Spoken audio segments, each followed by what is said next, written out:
Maori and Polynesian, Their Origin, History and Culture by J. Macmillan Brown, who lived between 1846 and 1935. And this particular book was published 1977. It's a book from an unknown library in English, and we're not too sure, but here it says possible copyright status, not in copyright, so we believe that we shouldn't get a copyright strike, copyright claim, or a notice of infringement, which wasn't intentional. We just bought this book, we made this video about this particular book for educational purposes alone. You're probably wondering, who the heck was John Macmillan Brown? What's he got to do with Māori? And so we went online to find out some history on this particular guy. John Macmillan Brown, born 5th of May 1845, died 18 January 1935, was a Scottish, New Zealand academic, administrator and promoter of education for women. He was born in Irvine, a town on the coast of the Firth of Clyde in North Ayrshire, Scotland. In 1874, he was selected as Professor of Classics and English, one of 3 foundation chairs at the newly established Canterbury College in Christchurch, then part of the University of New Zealand. In his new role, he worked 16 hours a day, a dedicated man, covering English, literature and composition, Latin and Greek, inspecting secondary schools and examining for teachers' certificates. After a Professor of Classics was appointed in 1879, he took on history and political economy. Under his patronage, Canterbury College admitted Helen Connon, an educational pioneer from Christchurch, New Zealand. She was the first woman in the British Empire to receive a university degree with honours. She was admitted as a matriculated student in 1876, the first Australasian university institution to admit women to degree classes on an equal basis with men. Connon was the second woman in the British Empire to graduate BA and the first to receive a degree with honours. Brown and Connon married on 9 December 1886. They had 2 children, Viola and Millicent, who later married Archibald Baxter. Sounds like a famous writer. New Zealand socialist, pacifist and conscientious objector, and was mother to the poet James K. Baxter. That's where we've heard of Baxter's. A New Zealand poet and playwright, he was also known as an activist for the preservation of Maori and Maori culture. He was one of New Zealand's most well-known and controversial literary figures. He was a prolific writer who produced numerous books, probably. In addition, Brown also helped establish the Macmillan Brown Library, a research library based in the New Zealand city of Christchurch. It is a library collection of national significance administered by the University of Canterbury. A research library, archive and an art gallery which is associated with the University of Canterbury. The Macmillan Brown Library's collections focus on New Zealand and Pacific Islands history. Here's the whole group there. 3 major island groups: Melanesia, Micronesia and Polynesia. Depending on the context, the terms Pacific Islands may refer to one of several different regions. We're guessing that's what the other word is.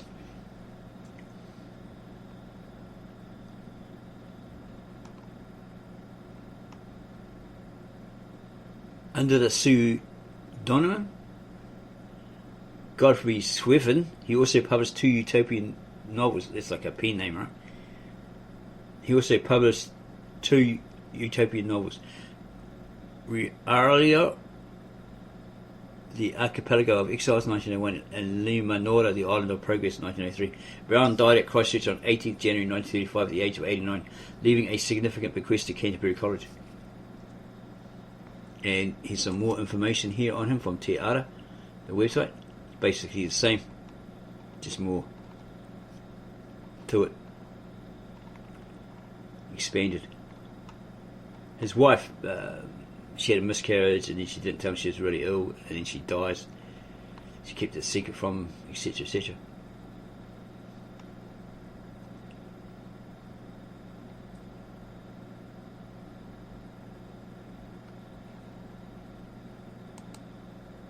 So now we're going to have a look at his book. Expand it.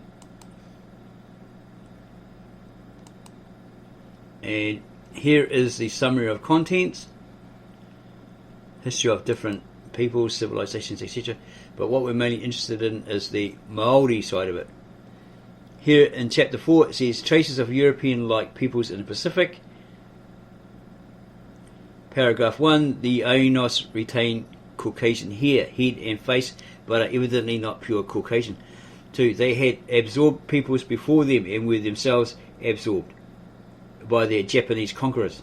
So they merged, they intermingled, they intermarried, etc., etc. And had half or hybrids, half-breeds.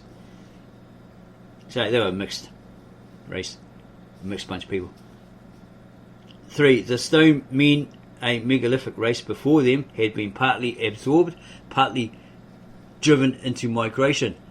The coastal ring of islands to the south reveals traces of fair Caucasian immigrants. In the Ladrones, the race problem is complicated, but there are striking megalithic remains.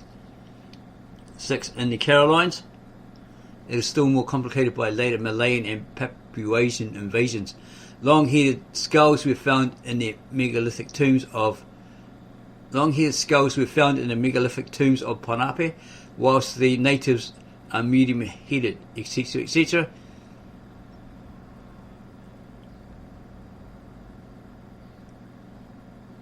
The inhabitants of these particular islands where these skulls were found are more Polynesian than to the west, and the affinity to Polynesia increases in the Gilbert and Marshall groups. In Polynesia proper, the European appearance of the islanders has struck all travellers. The head form is either long or medium. In New Zealand, the Urukehu or red-headed Maoris indicate a cross with a blonde race. Even the fairy people of Maori tradition had come over the ocean, and fairies are represented as fair-headed and fair-skinned like Europeans. Their abhorrences reveal traits that do not belong to South Asiatics. When absorbed, they mellowed the fierce instincts of the Maori immigrants and taught them their arts of ornamentation, the art of digging out the great single canoe, and that of their spiral woodcarving. The Maoris had several names for white sea-traversing races long before they saw Europeans. New Zealand, as the farthest south, would be a refuge for exiles from the islands, probably from the Pacific Islands, etc., and as of considerable size would preserve many types of Aboriginals. That's probably those Australian Aboriginals. In the tropical islands, a fair-haired race was known to tradition and prejudice before Europeans. Father right reigns through Polynesia. What's that supposed to mean? Father right reigns throughout Polynesia, though Mother right is universal east and west of it. And this was an early mark of a Caucasian race. This feature affiliates it with the North Pacific, whilst the matriarchate of Indonesia separates it from the patriarchate of India. Chapter 5, when did the Caucasians migrate into the Pacific, and when was the Pacific closed? Paragraph 1, the time of a prehistoric peoples is generally calculated by the layers of humus over the relics, but we can also calculate it from historic movements. The northern Great Stone route must have been blocked when the Turks and Finns migrated from the Altai Mountains.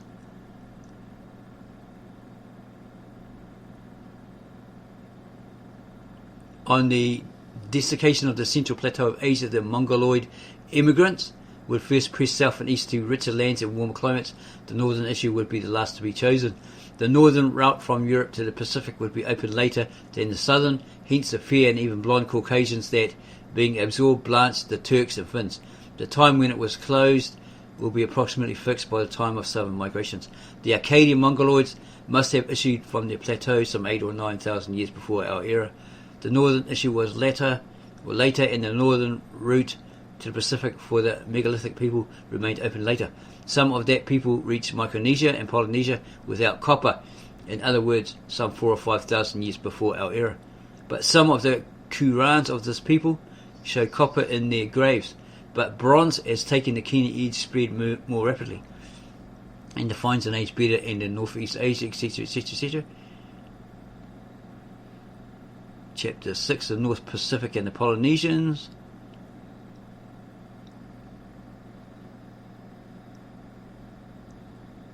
The British Columbians differ more from the Indians over the Rockies than the environment can explain. They resemble far more the Polynesians ethnologically, a resemblance usually explained by similar environment.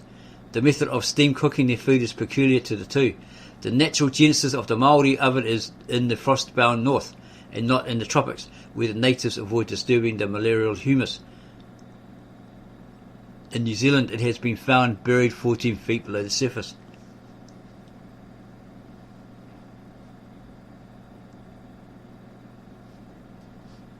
Must be summary of the chapters.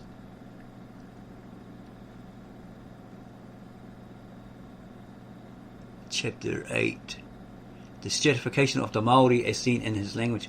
Paragraph 1. Language lightly worn and changed as it is not always a safe indication of race.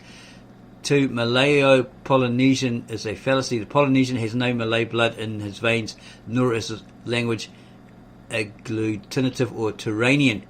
It has relics of inflections like the Aryan languages.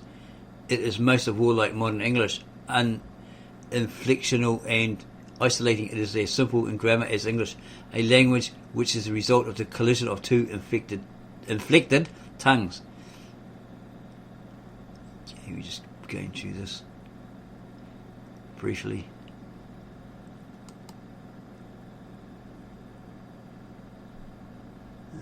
What does it say here?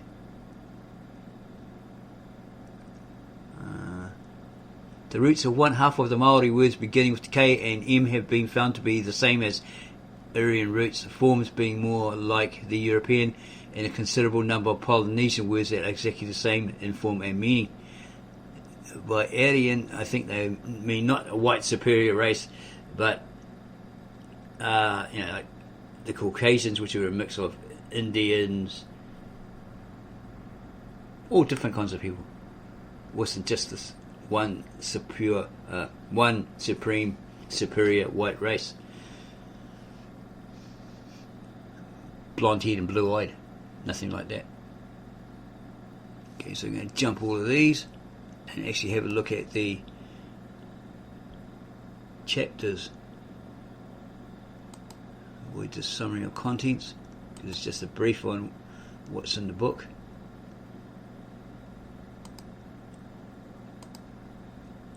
Quite a lot of chapters. Okay, we'll see if we can get past the summary of contents.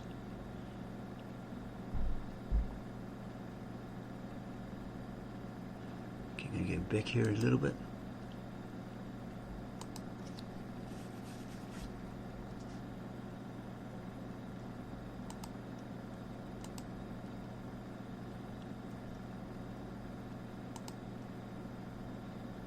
We went back a bit too far.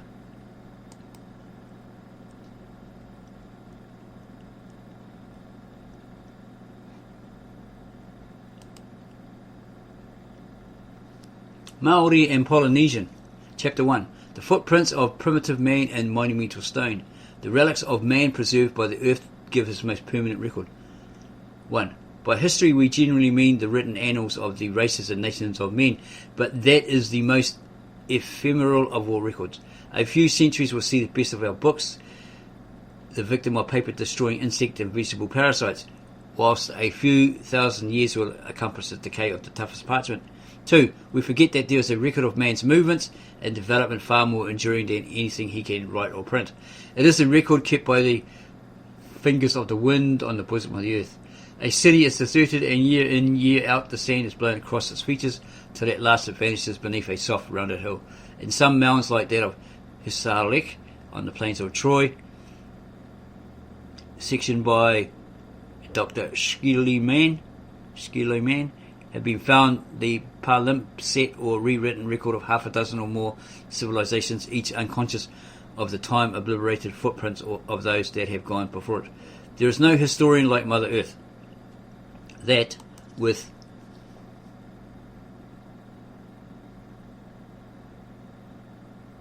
west it passes into the British Isles. And it goes on.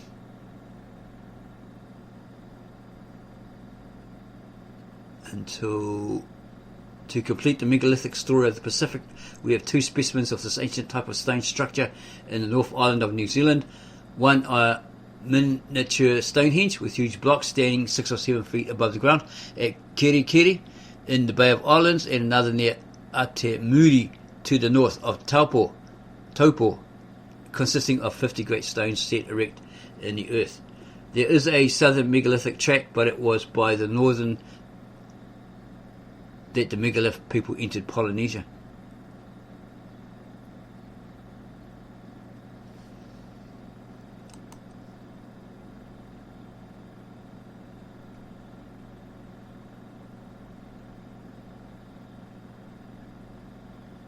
And someone's underlined this particular part. The existence of long-headed, wavy-haired and light-complexioned peoples in isolated parts of all these regions. He's named them from the Mongoloid region, China, Central Asia, North and South America, Western Asia, Southern Siberia, Mongolia, Manchuria, Korea, Japan and the Malay Peninsula, Central America and Peru. Where the existence of long-headed, wavy-haired and light-complexioned peoples in isolated parts of all these regions points to the fact that the Mongoloid layer is a later one, intrusive upon Caucasian strata of humanity. Wherever in fact this megalithic route takes its course, we may lay it down as an axiom that the Caucasian division of mankind has appeared. In short, we may say that it is a Caucasian track across the earth. 14. It may be accepted as a general principle that the only section of mankind that has become maritime is Caucasian. And by maritime is meant not merely venturing into boats, but setting out on long voyages as well equipped ships. Out on long voyages in well-equipped ships. Is that what it's supposed to say? It may be accepted as a general principle that the only section of mankind that has become maritime is Caucasian, and by maritime is meant not merely venturing into boats, but setting out on long voyages in well-equipped ships. We're pretty sure that's what that's supposed to be. The Negroes and Negroids have never developed the tendency to cross oceans. The Mongols and Mongoloids are by nature land migrants, and the only exception to this rule are the Japanese and Malays, and they undoubtedly absorbed, when they came to the seacoast, a Caucasian seagoing people, and acquired their tendency and skill. The Phoenicians, the Carthaginians, the Greeks, the Scandinavians, the Anglo-Saxons, the Arabs are all Caucasian. 15. Now, a feature of the megalith tracks is that it hugs the seacoast, except in crossing Western Asia and Northern Asia, and doubtless there was a line of inland seas from the Caspian through the Sea of Aral and Lake Baikal in primitive times to account for the exception.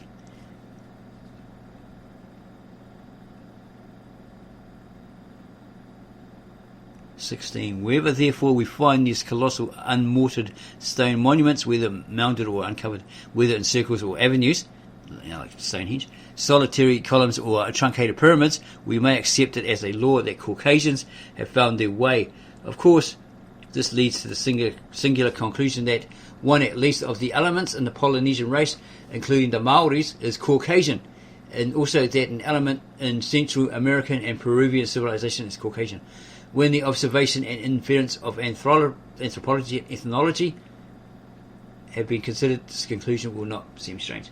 So it's either talking about these people of the Caucasus who went up to the mountains, and he came down from the mountains, these Huns who became the Germans, etc., like that, or a white race, Aryan race, in that mode. This is just an example. Or it's the other definition where the Caucasians were a mixture of different peoples, whether you're African, white, brown, black, whatever, okay, Indians and so forth. So it may be saying that. We can't quite pinpoint which one he's actually talking about, but we're assuming. Okay.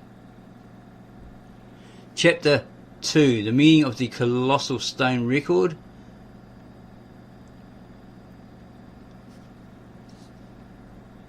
There are explanations of the origin of megalithic monuments that differ in every locality. One at most points along the megalithic tracks, there is a local... Oh, you twat. What the hell happened there? What the hell happened there? Okay. Chapter 2, the meaning of the colossal stone record. There are explanations of the origin of megalithic monuments that differ in every location. 1. At most points along the megalithic tracks, there is a local explanation of the singular moments. Oh my gosh. Take 1, 2, 3. Chapter 2. The meaning of the colossal stone record. There are explanations of the origin of megalithic monuments that differ in every locality. 1. At most points along the megalithic tracks, there is a local explanation of singular monuments. Now it is the gods or the fairies who have erected them. Again, it is the giants. Here they are the work of a long vanished people, like the Tukudes along the northern Asiatic tract. They are the work of a people still existent. Take 3. Chapter 2. The meaning of the colossal stone record.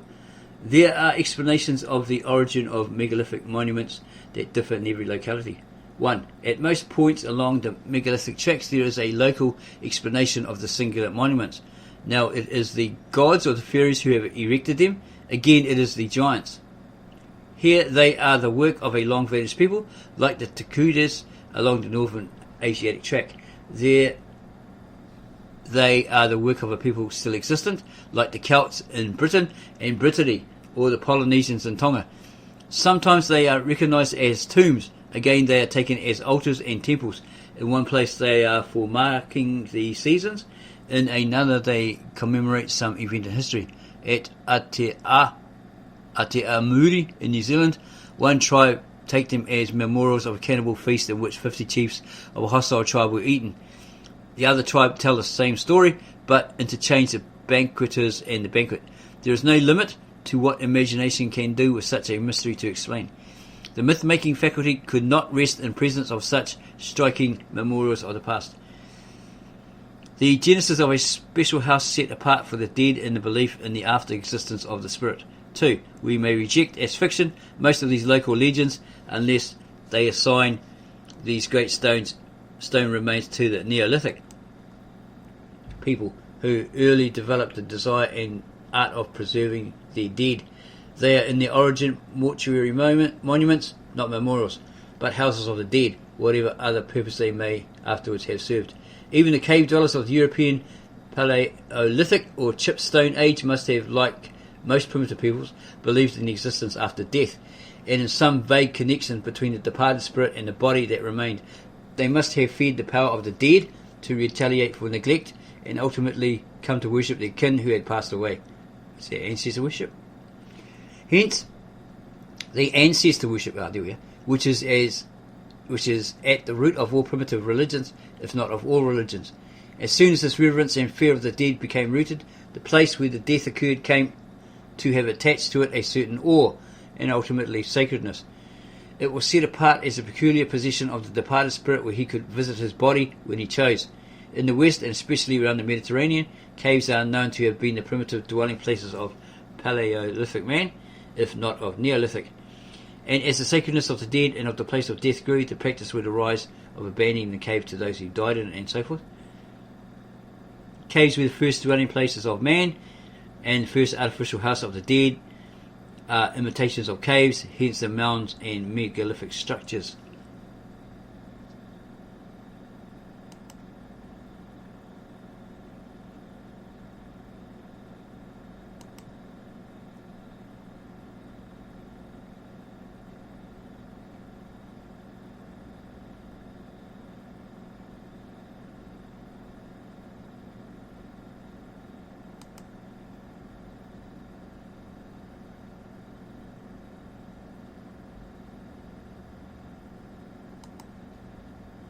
We are going through this book looking for anything on Maoris.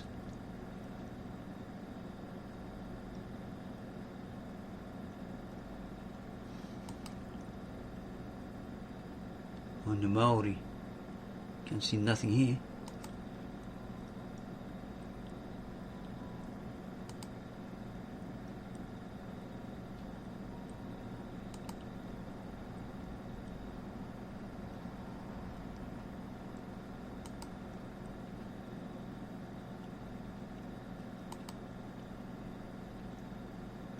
Just look if there's anything here.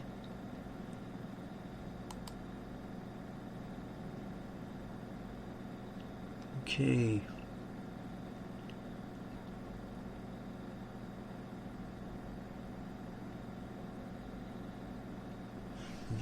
There are even cases of a cross of a blonde Caucasian race amongst the Maoris, and especially Maori, and especially amongst the Ureweras, who have seen little of Europeans till lately. The Urukehu, or red-headed families and individuals, are not infrequent, and the red head is generally accepted as an indication of a cross between a blonde and brunette race. While it is acknowledged that this tribe, not long after arriving in Matatua canoe, passed inland to the highlands around Lake Waikaremoana, and struggling with the inhabitants of the mountain and forest land, ultimately amalgamated with them. They merged with them. They joined up with them. In that other long isolated district, the King Country near the harbour of Kawhia, there are many of these Rufus people, and at the same time the tribes there speak of their ancestors, the immigrants of the Tainui canoe, amalgamating with the Aboriginals, the Ngāti Mokotorea. Ngāti Mokotorea. And they say that in the forepart of the Tainui, a fairy woman called Te Peri had command the Aboriginals of the Ureweras. Ureweras are called by them the Toi. And Mr. Alston Best quotes a Maori description of this primitive people as peaceful and good, a contrast to the restless warriors that had come in amongst them from Polynesia. The fairy peoples of Maori legend are all European-like, and in all countries, fairies are the defeated Aborigines. 14. A significant substitution by the Ureweras when the Urukehu are mentioned is the word turehu, which is used by the Maoris. Again, they should stop putting that S on there, but this is a Scotsman, right? As almost interchangeably with patupaiarehe, in the sense of a fairy or beneficent supernatural being. The turehu are also represented as an Aboriginal people absorbed by the Polynesian immigrants 40 generations or about 1,000 years ago. They had come, according to White's ancient history of the Maori, from the other side of the ocean and conquered the Tutu Mai Ao, who had before them conquered the Kui. Or maybe you could say there's Kui. I think that's Kui. The people that got the land from Maui when he fished it out of the sea. 15. Now all the fairies are described as fair-headed and fair-skinned like Europeans. They are, in fact, nothing more than some of the people who occupied New Zealand. When the Polynesians arrived in their canoes, with a halo of romance thrown round them by the mystery of their forest and mountain life after being driven back from the coast. In the beautiful legend of Kahukura, this Maori sees them fishing in the moonlight and mingling with them, learns the secret of their net meshing, which is the same as that of the Swiss lake dwellers. But when daylight comes, they recognise in him an alien and flee, leaving their nets and boats. He has to be represented as a fair-skinned Maori in order to escape detection. If they had differed from him in stature or in supernatural appearance, they would not have needed the dawn to reveal the difference. Their ways were evidently those of men driven to follow their old sea pursuits only at night, and fleeing to the mountains and the forest at daybreak to escape the fierce intruders who had landed on their shores. 16. And there is something very human in many of the other traits attributed to these Patupaiarehe by Maori legend. They run away with the wife of a Maori, and he rescues her from them by painting her with red ochre, kokowai, giving cooked food and using incantations, karakias. Their fear of cooked food doubtless means that they steamed their own food and abhorred the South Asiatic method of boiling or roasting at an open fire, introduced by the Polynesians. Their abhorrence of kokowai shows that they hated the sanguinary look that it gave the Maori warrior, and preferred their own fair skins unpainted. And the absence of karakias indicates that their religion was free from the magic and sorcery and symbolic rites of South Asiatic peoples. This all points to a North Pacific and primarily North European origin for these fair-skinned Aborigines. They taught the Polynesian immigrants gentler ways of life. 17. Though they are always spoken of as a good people, they are said to have had the power of smothering men, which means that their raids on the settlements of the immigrants were at night when people slept. And it is this method of retaliation, along with their mysterious appearances and disappearances in the forest, and the art of ambushing, that threw such a supernatural halo around them, and made the Maori fear the bush and the mountains inland. It was something out of the common for these feeble folk to make such fierce warriors timid, especially as the legends represent them as merry and cheerful and always singing like the cricket. The mystery around them probably saved them from annihilation, and the absorption by the immigrants probably explains the improvements manifest in later Maori legend. The earlier stories of the migration from Polynesia are full of cunning and cruelty and coarseness. Many of the later are touched with the spirit of gentleness, humanity, and romantic chivalry. The change of country and scenery and climate could never account for this new moral and emotional development. Nothing could but amalgamation with a gentle and more peaceful race. They taught the Polynesian immigrants various arts. 18. And the legends seem to show that this has something to do with the marvellous new development of the primitive arts in New Zealand. Te Kanawa, a Maori chief, came across the fairies on top of a mountain, and in his fear he put out all his greenstone and shark's tooth ornaments as a peace offering to them, but they only took the form of them and vanished, leaving the originals untouched. The story shows how they were as fond of ornaments and as capable of making them as the Maori, and that they did not work greenstones. 19. Another set of forest fairies, the Hokuturi, had a special skill in woodcraft and the making of canoes out of tree trunks. In the legends of Rata, they level a tree and dig out a canoe for him as by magic. It seems to mean that it was the forest-haunting Aborigines that taught the immigrants from Polynesia how to make the great single dugout canoe instead of the double canoe and the outrigger canoe to which they had been accustomed. And these Hokuturi are described as white also. 20. Rata got the canoe in order to go against another set of Aboriginals, a sea-haunting set, the Ponaturi, who had slain his father and were using his bones in incantations. An earlier version of his story is placed in the heroic or semi-divine stage of Maori mythology.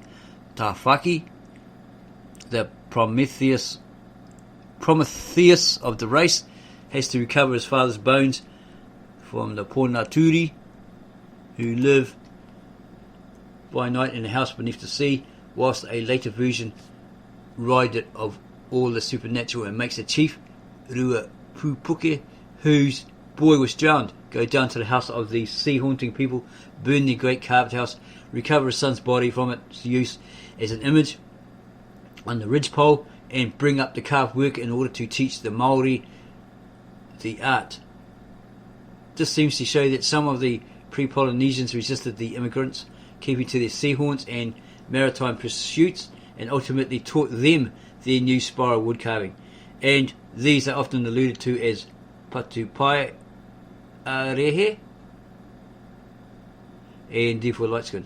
21. Other ancient names that the Maori have for a white man are Waraki and Maitai, but the commonest is Pakeha, for their tradition told them of gods who lived on the sea, who were fair in complexion and were called Pakeha.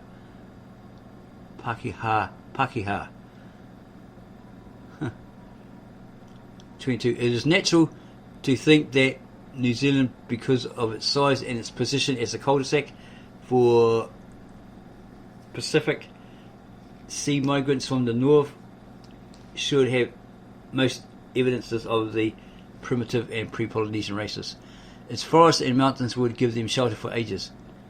In the smaller islands of the South Seas, they would be more easily exterminated. But even there are evidences in the people and the traditions of a white race having stood out against the South Asiatic conquerors, and of having been absorbed too. All over the islands, the early navigators were struck with the European features and the light complexion of many of the natives. Traces of a fair-haired race in the other groups. 23. And according to Dr. Wyatt Gill, a golden-haired child in Mangaia is called the fair-haired progeny of Tangaroa, the great god of the sea, who himself was sandy-haired and, having been driven out from the island, lived in distant lands with his fair-haired children. The Mangaians dislike light hair and think it's suitable only to foreigners. All through the island's dark hair and complexions are looked on as a sign of strength.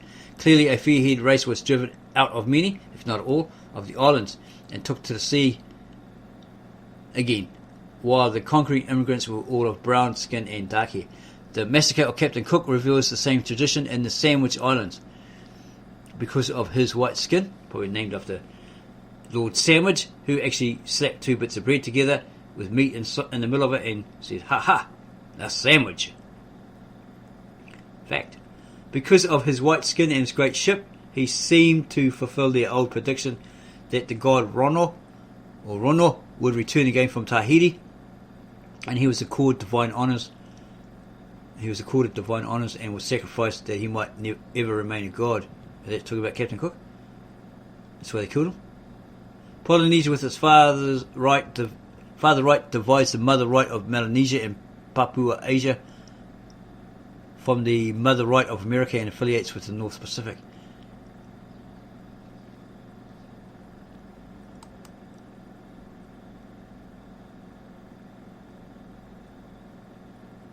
Chapter 5. When did the Caucasians migrate into the Pacific, and when was the Pacific closed?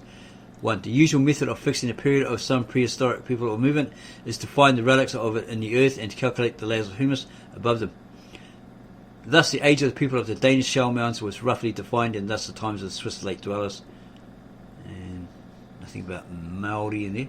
I'm not sure on that one. No, nothing there.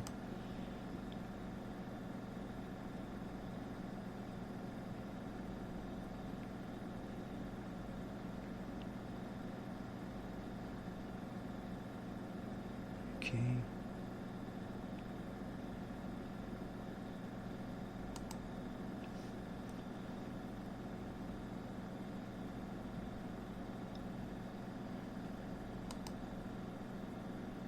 I think I want to read this in those summary of the contents.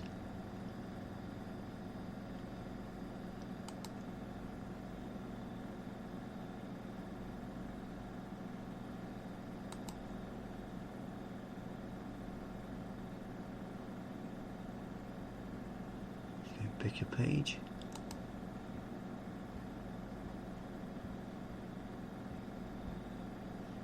The Polynesian Spirit Road. 3. It is often then an indication of the route the primitive immigrants took if the souls of the dead make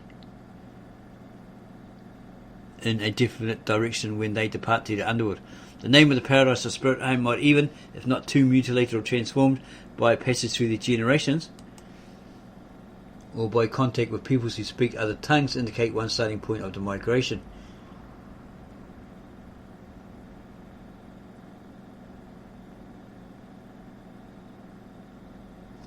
Thus, Bulotu, one name for the paradise of the northern Polynesians, Bulotu, has led to innumerable speculations,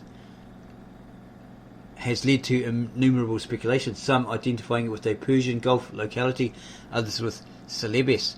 Hawaiki, the more common name of the Polynesian paradise, has been still more fertile of speculation, as in some of the islands it is the name of the original birthland, and it has been applied to other islands on the route. 4. There is one feature of the spirit route, however, in which all essential groups of Polynesia agree, and that is in the direction. They all fix their spirit leaping off place on the westernmost point of the group. The soul, when it leaves the body, has there to leap into the sea and thence take its way back to the home of the race. But there are two significant exceptions in Polynesia. The Hawaiian group in the north and New Zealand in the south send the spirits of the dead away on their shadowy journey in a northwest direction. Mr. Percy Smith explains this with regard to the southern country as correct orientation of the route. But when the canoes had sailed so far away to the southwest, but this will not apply to the Sandwich Islands. Their Polynesian migration reached them from the south, and the leaping off place should therefore have been oriented to the south instead of the northwest. There is no escaping the conclusion that this is a sign of migration from the north into Polynesia. There are the two largest lands areas in the region. Each of them has as much superficies or fishes as nearly all the other Polynesian groups put together, and their mountains and forests would give easy shelter to defeated tribes. In the other islands, extermination or at least obliteration of the original inhabitants would be no very lengthy process. In the Hawaiian group and in New Zealand, the smaller number of the immigrants and the extensive and intricate refuges inland would extend it over centuries, etc., etc. 6. Hence, the spirit route in New Zealand, as in Hawaii, is that of the pre-Polynesian inhabitants. The spirits of the coast-dwelling Maori do not take the shortest route to the spirit sleep near Cape Maria van Diemen. They make for the nearest mountain ridge and then travel along it from south to north until they reach the final point of spirit departure, and so forth.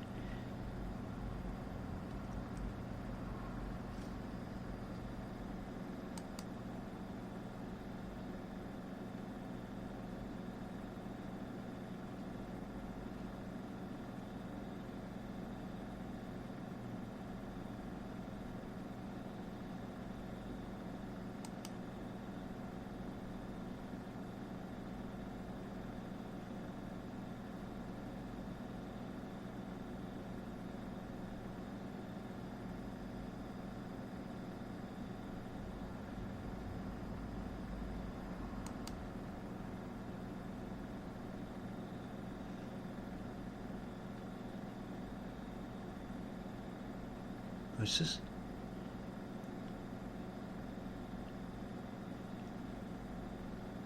Goes on about boiling water.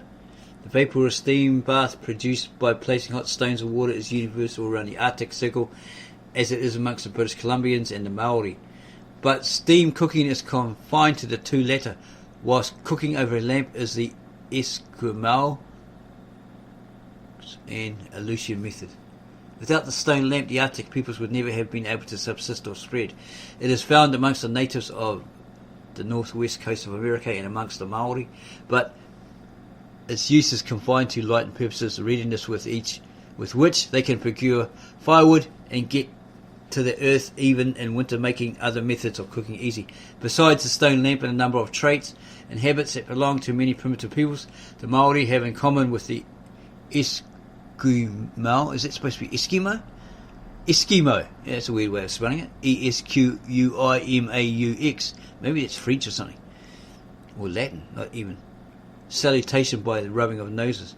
So the Maori have in common with the Eskimo, salutation or greeting, the rubbing of noses. The hongi, right?